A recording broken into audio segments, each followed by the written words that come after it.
नमस्कार, मैं हूं अर्जिता मिश्रा और स्वागत है आपका इंडिया पब्लिक खबर में।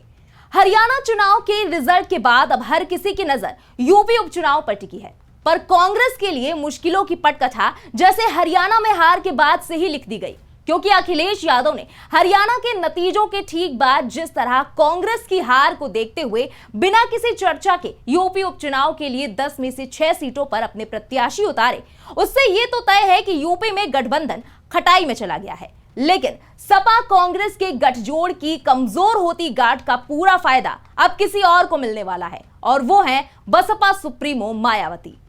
हरियाणा चुनाव का रिजल्ट आए यूं तो अब कई घंटे बीत चुके हैं, लेकिन हरियाणा में हुई कांग्रेस की हार के चर्चे अभी भी देश भर के सियासी गलियारों में गूंज रहे हैं। और लाजमी है कि इतनी अनएक्सपेक्टेड हार खुद कांग्रेस के भी गले से नीचे नहीं उतर रही। उधर कांग्रेस का शीर्ष नेतृत्व हार पर मंथन करते हुए चुनाव के दौरान की गई गलतियों की जांच और एनालिसिस के लिए कमेटी बना रहा है। इधर उसके इंडिया गठबंधन के बाकी साथी भी कांग्रेस की दुखती रग भांपकर अब उसको आंखें दिखाने लगे हैं। हरियाणा चुनाव में बाकी सारे मुद्दों को दरकिनार करते हुए ठीक चुनाव के वक्त जाट वर्सेस नॉन जाट के पैटर्न पर डाले गए वोट्स ने कहीं ना कहीं जीती हुई बाजी भी कांग्रेस के पंजे से छीन ली और बीजेपी की झोली में जीत डाल दी। और अब इसका सीधा सीधा असर यूपी में भी दिखने वाला है, क्योंकि सपा के 6 सीटों पर प्रत्याशी उतारने के साथ ही गठबंधन में बढ़ी खींचतान के बीच बसपा सुप्रीमो मायावती के लिए यह सुनहरा मौका साबित होने वाला है। बैक टू बैक लगे कई चुनावी झटकों के बाद बीएसपी अब अपनी खोई राजनीतिक जमीन वापस पाने के लिए हरियाणा विधानसभा चुनाव और उत्तर प्रदेश के उपचुनावों पर नजर गड़ाए हुई थी। इनमें से हरियाणा में तो बसपा सुप्रीमो ने इनेलो के साथ बाकायदा गठबंधन किया, 37 सीटों पर चुनाव लड़ा, ताबड़तोड़ रैलियां की। खुद उनके भतीजे और पार्टी के नेशनल कोऑर्डिनेटर आकाश आनंद ने हरियाणा में कैंपेनिंग की बागडोर संभाली, लेकिन नतीजे बसपा के फेवर में नहीं रहे। बल्कि बसपा सुप्रीमो ने भी ये बात कही कि बीएसपी की हार जाट वोट छिटकने के कारण हुई और बसपा का तो वोट पूरा ट्रांसफर हुआ, पर इनेलो का नहीं। लेकिन अब यूपी में बसपा के हाथी को दौड़ लगाने के लिए एक बड़ा खुला मैदान मिल गया है, जो कि कांग्रेस और सपा की लगातार बढ़ती दूरियों के चलते बसपा सुप्रीमो के लिए गोल्डन अपॉर्चुनिटी साबित हो सकता है। मीडिया रिपोर्ट्स की माने तो जाटव वोट हरियाणा में बुरी तरह बिखर गया, जिसमें 50% कांग्रेस को मिला और 35% बीजेपी को। बाकी में बीएसपी, आजाद समाज पार्टी और बाकी अन्य लोगों की हिस्सेदारी हो गई। वहीं गैर जाटव बाकी दलितों में 45% वोट बीजेपी ले गई, जबकि कांग्रेस को करीब 30% वोट मिला। यानी जहां दलितों के लिए कांग्रेस के पैरेलल बीजेपी भी दिखाई दी। मतलब कहा जाए तो उत्तर प्रदेश में मायावती सजातीय वोट पर अभी भी पकड़ रखती हैं, लेकिन हरियाणा चुनाव ने यह संकेत दे दिया है कि गैर जाटव दलितों ने फिर बीजेपी का रुख किया है। इन वर्गों के रुख का पता 10 सीटों पर होने जा रहे यूपी के उपचुनाव से चल सकता है, क्योंकि इनमें से मिल्कीपुर, फूलपुर, मीरापुर, मझवा, सीसामऊ और कटहरी आदि सीटों पर दलित अच्छी खासी संख्या में है। इन सीटों पर पिछड़ों और मुस्लिमों का भी काफी दबदबा है। देखा जाए तो हरियाणा के नतीजे खासकर जाति पर आधारित राजनीति करने वाले दलों के लिए काफी कुछ सीख देने वाले और आंखें खोलने वाले साबित हुए हैं, जो कि उपचुनाव में भी हार और जीत तय करने का बड़ा फैक्टर बन सकते हैं। संविधान और आरक्षण के मुद्दे पर अपने नैरेटिव का प्रचार करके पहले लोकसभा चुनाव में बीजेपी के दलित वोट बैंक में सेंध लगाने में कामयाब रहे सपा और कांग्रेस के रणनीतिकारों के लिए भी हरियाणा ने अलार्म बजाया है। 21% दलित आबादी वाले हरियाणा में जिस तरह दलित वोटर्स के बदले रुख ने कांग्रेस के हाथ जाती लग रही जीत भी छीन ली, वो आने वाले चुनावों के लिए भी संभावनाओं और कयासों की जमीन तैयार कर सकता है। और इसकी पहली परख कुछ समय में ही उत्तर प्रदेश की 10 विधानसभा सीटों पर होने वाले उपचुनाव में हो सकती है।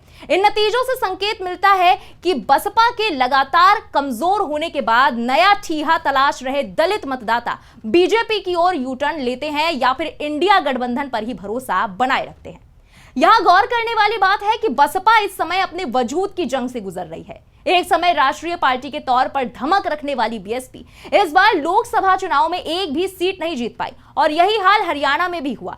ऐसे में बसपा सुप्रीमो के सामने अपने पार्टी कैडर के बिखरने का खतरा पैदा हो गया है। पार्टी लगातार कम होते अपने रुतबे के चलते बहुत सारे नेता उसका साथ छोड़कर जा चुके हैं। ऐसे में मायावती उपचुनाव के जरिए अपनी धमक दोबारा सुनाने की कोशिश में है। बड़ी बात यह है कि बसपा का हाथी एक समय दलित मुस्लिम वोट बैंक की बदौलत विपक्षी पार्टियों को रौंदने वाला माना जाता था।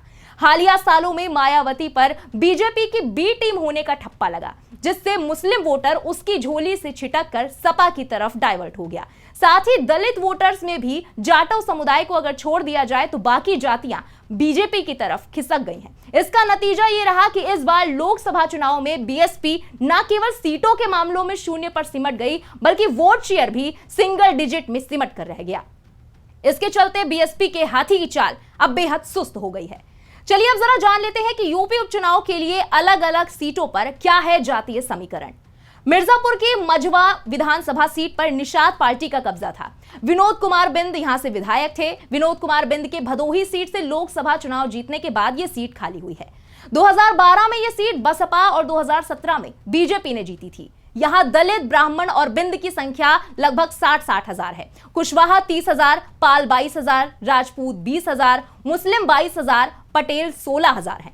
1960 में अस्तित्व में आई इस सीट पर ब्राह्मण, दलित और बिंद बिरादरी का बोलबाला है। बात करें प्रयागराज की फूलपुर विधानसभा सीट की, तो यहां बीजेपी विधायक प्रवीण पटेल के सांसद बनने के बाद यह सीट खाली हुई है। 2012 में यह सीट सपा और 2017 में बीजेपी ने जीती थी। इस सीट पर यादव और दलितों का अच्छा खासा प्रभाव है।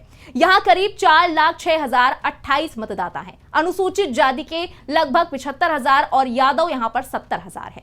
इसके अलावा पटेल 60,000, ब्राह्मण 45,000, मुस्लिम 50,000, निषाद 22,000, वैश्य 16,000 और क्षत्रिय 15,000 हैं। वहीं अंबेडकर नगर की कटहरी विधानसभा सीट, जहां से लालजी वर्मा एमएलए थे, कटहरी सीट पर 2012 में सपा और 2017 में बसपा को जीत मिली थी। लालजी वर्मा यूपी चुनाव 2022 में निषाद पार्टी को इस सीट पर हराने में कामयाब हुए थे। कटहरी सीट पर बीजेपी केवल एक बार ही चुनाव जीत पाई है। इस सीट पर अनुसूचित जाति में धोबी और पासी मिलाकर 95,000 वोटर्स हैं। इनमें सबसे अधिक संख्या अनुसूचित जाति के वोटरों की है।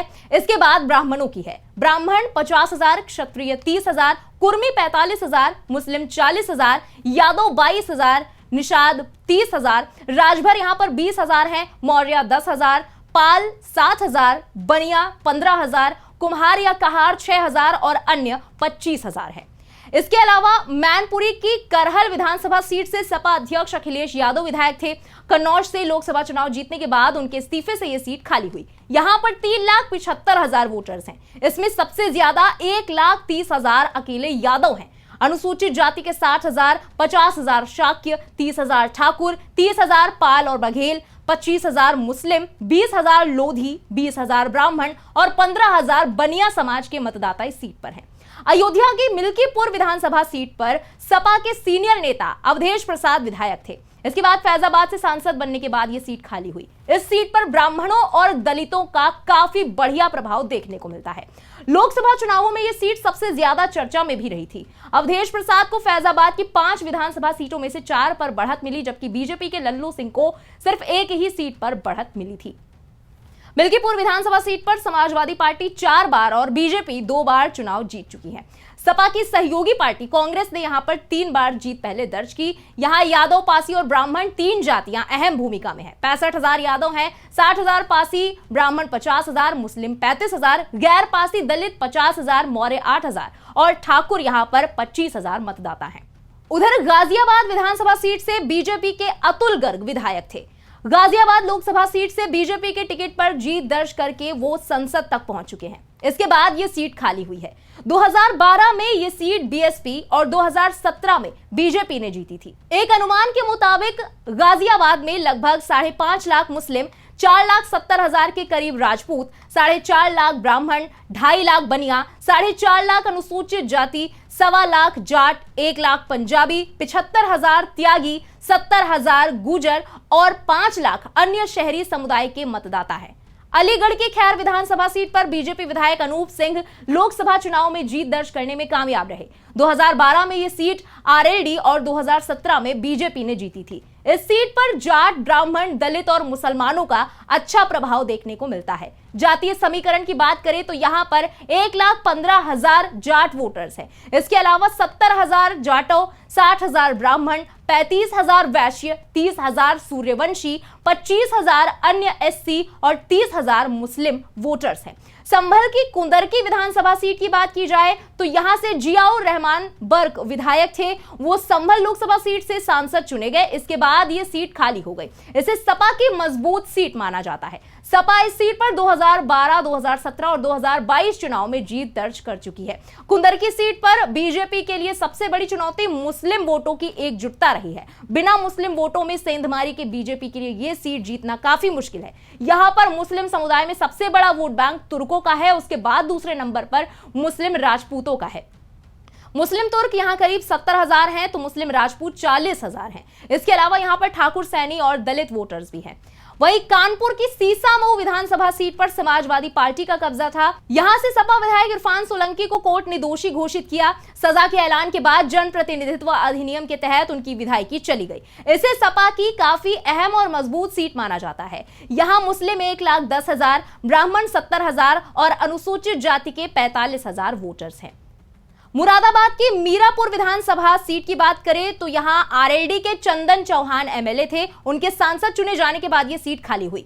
2012 में यह सीट बीएसपी और 2017 में बीजेपी ने जीती थी। इस सीट पर जाट और मुसलमानों का खासा प्रभाव देखा जाता है।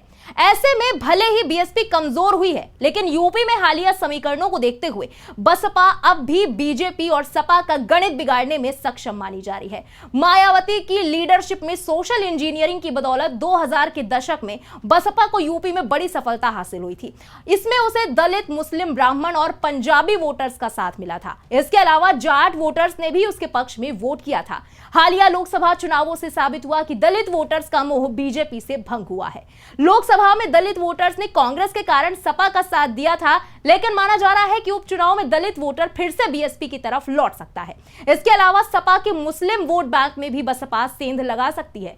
लोकसभा चुनाव में ठाकुर वोटर्स बीजेपी से खफा नजर आए थे। ठाकुर वोटर्स को सपा का साथ भी नहीं भाया। ऐसे में यह वोट बैंक भी बीएसपी में अपना ठौर तलाश सकता है। तो फिलहाल देखना होगा कि यूपी उपचुनाव में किसका दबदबा देखने को मिलता है। फिलहाल इस पूरी रिपोर्ट पर आपका क्या कहना है, कमेंट में लिखकर अपनी राय जरूर बताएं। बने रहें इंडिया पब्लिक खबर के साथ। हमारे यूट्यूब चैनल को सब्सक्राइब करिए, बेल आइकन दबाना बिल्कुल ना भूलें।